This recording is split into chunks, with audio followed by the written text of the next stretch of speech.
आप ही कुछ बोलोगे क्या मुझे बात करनी? कोई किंतु परंतु नहीं है।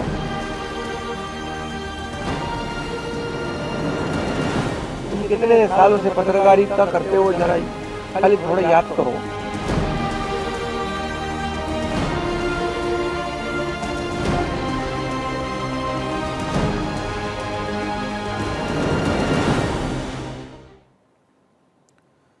Mystery mystery mystery.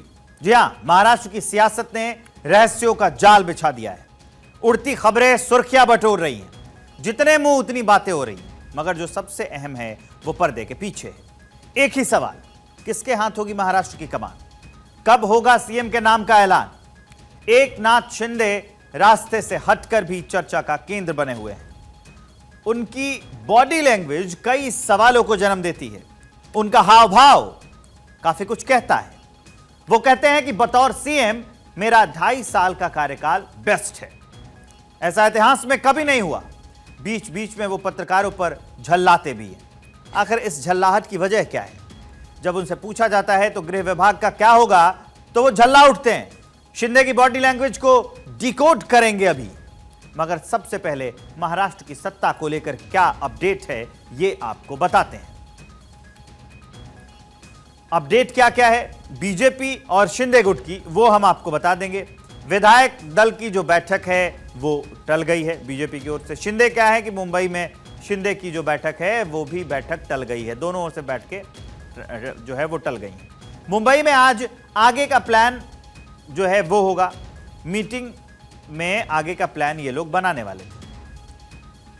इसके अलावा किसी विधायक को जो है आगे का प्लान शिंदे भी जो है वो बनाने वाले थे। बीजेपी के अंदर क्या चल रहा है अभी भी ये तस्वीर जो बहुत स्पष्ट नहीं है। बात यह है कि शपथ ग्रहण से अचानक एक बैठक एक दिन पहले हो गई, वो टल गई, वो बैठक टाल दी गई। किसी विधायक को नहीं बुलाया गया बीजेपी में। शिंदे के गुट से यह अपडेट है कि विधायकों संग बैठक जो करनी थी, अचानक बैठक वो टाल दी गई। सूत्र बताते हैं कि शिंदे नाराज हैं। अगर अब सवाल उठता है कि इस खबर में कितना दम है। शिंदे सीएम पद की रेस से खुद बाहर हुए हैं, फिर भी सरकार गठन में देरी हो रही है। फडणवीस का नाम लगभग फाइनल बताया जा रहा है, लेकिन मुहर क्यों नहीं लग रही है? ऐलान क्यों नहीं हो रहा है? मिस्ट्री क्यों गहराती जा रही है? ये तमाम सवाल सियासी गलियारों में खूब चर्चा बटोर रहे हैं। इन सब के बीच कल 17 में जब शिंदे मीडिया के सामने आए तब उनका हाव भाव बदला बदला सा था। वो झल्ला रहे थे, सवालों से चिढ़ रहे थे और अपनी दावेदारी भी दबी जुबान में रख रहे थे। अपने 2.5 साल के कार्यकाल को ऐतिहासिक भी बता रहे थे। सुनिए और समझिए। आप ही कुछ बोलोगे क्या मुझे बात करनी? पूरी तरह मैंने मेरा समर्थन दिया है, उसके लिए कोई किंतु परंतु नहीं है। पूरा स्पष्टता से मैंने कहा है, मैं पूरी स्पष्टता से मेरी भूमिका व्यक्त करने वाला कार्यकर्ता हूं। और मैंने जो काम किया है, जो नेतृत्व किया है मैंने और हमारे दोनों उप मुख्यमंत्री और हमारे सहयोगी ने, जो आज तक के, तुम कितने सालों से पत्रकारिता करते हो, जरा खाली थोड़ा याद करो कि आज तक के इतिहास में इतने बड़े 2.5 साल के अंदर इतने बड़े पैमाने पर डेवलपमेंट और इतने बड़े पैमाने पर वेलफेयर स्कीम, जो कल्याणकारी योजना कभी की थी, ये देखो। मैं इतना ही कहूंगा, इतनी योजनाएं 2.5 साल में करने वाली ये ऐतिहासिक सरकार है और ये सुनहरी अक्षरों में लिखा जाएगा, ये भी मैं बताता हूं। क्योंकि हर घर में कुछ ना कुछ, ये सर्वसामान्य आम आदमी का सरकार है, गरीब का सरकार है, ये हम बोलते थे, वैसे करके दिखाया है। इसलिए 2.5 साल में उन्होंने हमें इतना बड़ा आशीर्वाद दिया है कि पूरी तरह विपक्ष को विपक्ष नेता भी नहीं मिला है। बातों ही बातों में शिंदे काफी कुछ कह गए। सीएम के रेस से बाहर होते हुए भी अपने कार्यकाल की प्रशंसा भी कर रहे थे। दावा कर रहे थे कि जनता उन्हें ही मुख्यमंत्री बनते देखना चाहती है, मगर पीएम मोदी और अमित शाह का जो फैसला होगा वो उन्हें मंजूर होगा। उन्होंने कहा कि मेरा कार्यकाल ऐतिहासिक रहा, जनता मुझे सीएम देखना चाहती है, मेरे फैसले के चलते जीते। जो महाराष्ट्र में जीत मिली है वो उनके फैसले के चलते मिली है, ये कहा उन्होंने। विपक्ष का सुपड़ा साफ हो गया। विपक्ष का नेता तक अभी नहीं बचा है महाराष्ट्र में, वो उसका श्रेय भी खुद को दे रहे थे शिंदे। हमें क्या मिला ये जरूरी नहीं है, महाराष्ट्र का विकास जरूरी है। पीएम मोदी जो कहेंगे वो करूंगा, अमित शाह जो चाहेंगे वो करूंगा, यह कहना है एकनाथ शिंदे का। शिंदे ये जरूर कह रहे हैं कि मजबूत सरकार बनेगी, मैं अपना स्टैंड क्लियर कर चुका हूं, मोदी और शाह की हर बात कबूल है, अभी महाराष्ट्र में स्थिर सरकार बनने जा रही है, मेरा पूरा समर्थन है। मगर वो अपने कार्यकाल को स्वर्ण अक्षरों वाला क्यों बता रहे हैं? वो क्यों कह रहे हैं कि मेरी वजह से प्रचंड जीत मिली है? अपनी सरकार की तारीफ के साथ साथ शिंदे मोदी और अमित शाह पर भरोसा भी जताते हैं। मुझे एक ही है कि ये सरकार जो है ये जनता की आवाज वाली सरकार है। जनता को जैसे सरकार चाहिए वैसे सरकार मिलेगा। मैंने बुधवार के दिन पूरी तरह मेरी भूमिका स्पष्ट की हुई है। आदरणीय प्रधानमंत्री जी, आदरणीय गृह मंत्री अमित भाई, भारतीय जनता पक्ष के अध्यक्ष नड्डा जी जो मुख्यमंत्री पद के बारे में तय करेंगे उसको मेरा पूरा समर्थन मैंने ऑलरेडी दे दिया। शिंदे भी जानते हैं कि नाराज होकर भी वो कुछ खास नहीं कर पाएंगे, क्योंकि आज वो किंग मेकर नहीं हैं। बीजेपी और अजित पवार गुट के पास 180 सीटें हैं, जो बहुमत से 35 सीटें ज्यादा हैं। 288 सदस्यों वाली महाराष्ट्र विधानसभा में जादुई आंकड़ा 145 का है। ऐसे में शिंदे 57 विधायकों को लेकर अगर बगावत भी कर देते हैं तो सरकार तो बीजेपी बना ही लेगी। लिहाजा शिंदे के पास दूसरा कोई चारा नहीं है। कुछ ऐसा ही इशारा केंद्रीय मंत्री रामदास आठवले करते हैं। अभी थोड़ा देर हुई, बात सही है। माननीय एकनाथ शिंदे जी नाराज हुई, बात सही है, लेकिन अभी उसमें जो भी निर्णय है, निर्णय बीजेपी का हाईकमांड ने लेना है, किसको मुख्यमंत्री बनाना है। एकनाथ शिंदे जी ने तो अनाउंस किया है कि मैं अभी इस रेस में नहीं हूं, तो अभी इस रेस में तो मुझे लगता है कि अजित पवार साहब ने बोला है कि मैं रेस में नहीं हूं, तो अभी रेस में देवेंद्र फडणवीस जी नजर आते हैं। और बीजेपी की सीट भी ज्यादा आई है, बीजेपी के पास 132 सीट आई है, उसके साथ 7 लोगों ने उनको सपोर्ट किया है, तो 139 सीटें अभी बीजेपी के पास है और 41 सीटें अजित दादा पवार जी की है। ये मिलाकर मुझे लगता है कि 180 सीट होती है। तो क्या शिंदे को ना मना पाने के चलते सरकार गठन में देरी हो रही है? ये सवाल तो उठेगा ही। क्या शिंदे सीएम पद छोड़ने के एवज में कुछ बड़ा मांग रहे हैं, जिस पर बात फंस गई है? 28 नवंबर को अमित शाह के साथ शिंदे, फडणवीस और अजित पवार की बैठक हुई थी। उम्मीद जताई जा रही थी कि उस बैठक के बाद सीएम के नाम पर ऐलान हो जाएगा, मगर ऐसा हुआ नहीं। शिंदे 29 नवंबर को मुंबई लौटे और फिर सीधे अपने गांव सतारा चले गए। उसकी वजह से महायुति की मुंबई में होने वाली बैठक को टाल देना पड़ा और कल ही शिंदे अपने गांव से मुंबई लौटे हैं। आखिर कहां फंसी है बात, इसे लेकर क्या क्या बातें कही जा रही हैं, जरा ये समझने की कोशिश भी कर लेते हैं। क्या डिमांड बढ़ी है, कहां बात फंस रही है, ये भी हम आपको बता दे रहे हैं। सीएम के बराबर का कोई क्या पद है, बेटा उनका जो है वो डेप्यूटी सीएम बने, क्या ये तो नहीं मांग है? ये मांगे हो सकती हैं, जिसकी वजह से जो बात है वो फंस रही है। गृह विभाग की मांग है क्या? क्योंकि जब भी गृह विभाग के बारे में पूछा जाता है शिंदे झल्ला जाते हैं, गुस्सा जाते हैं पत्रकारों पर। पीडब्ल्यूडी को लेकर भी क्या कोई वो जो पेज है वो फंसा हुआ है? ये सारे सवाल हैं जो बनते हैं। ज्यादा विभागों की मांग हो रही है क्या, या फिर जो बड़े विभाग हैं उसकी डिमांड कर रहे हैं क्या शिंदे?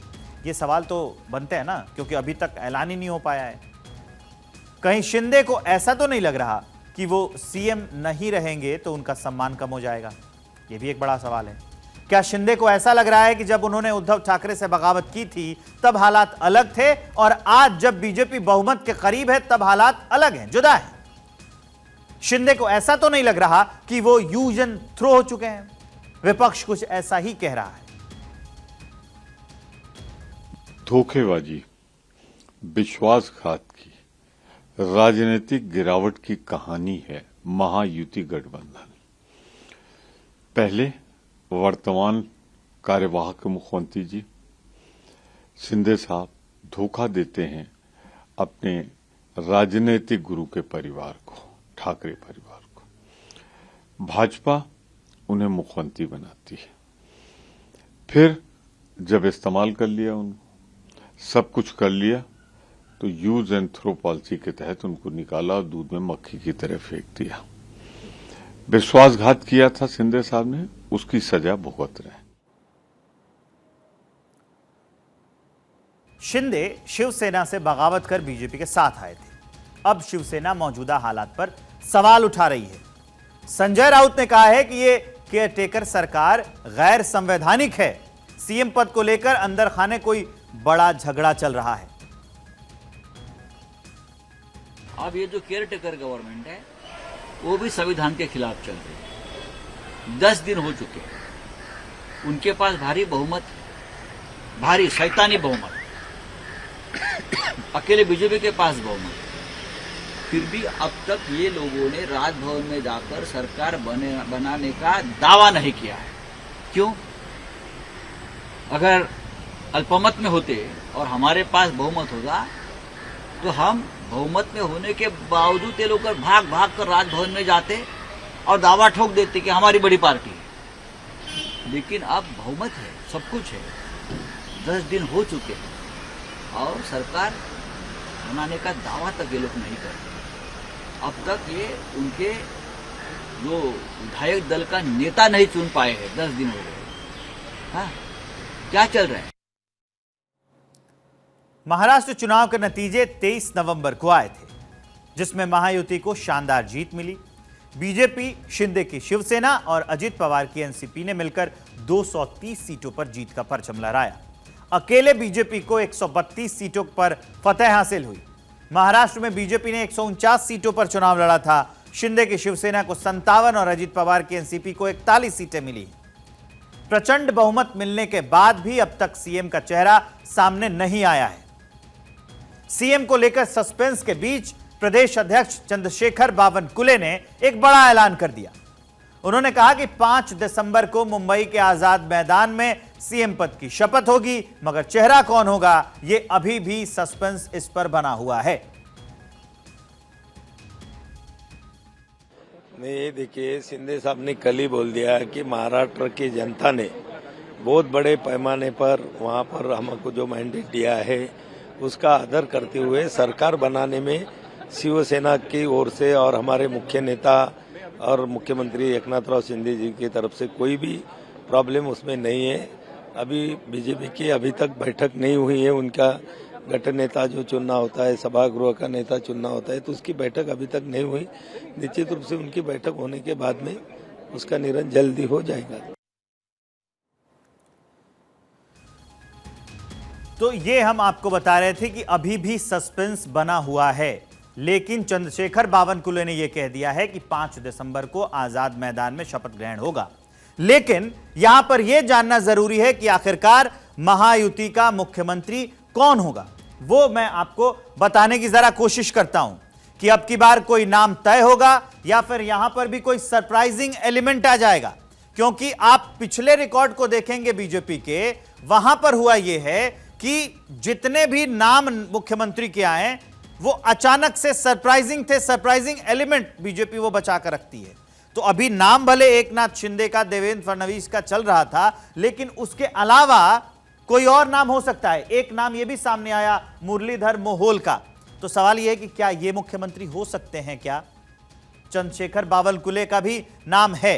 अभी सिर्फ संभावना जताई जा रही है। ये बड़े चेहरे होंगे या फिर कोई और होगा, क्योंकि बीजेपी ने पिछले दिनों में जो जीत दर्ज की है, देवेंद्र फडणवीस का नाम तो सबसे आगे चल ही रहा है।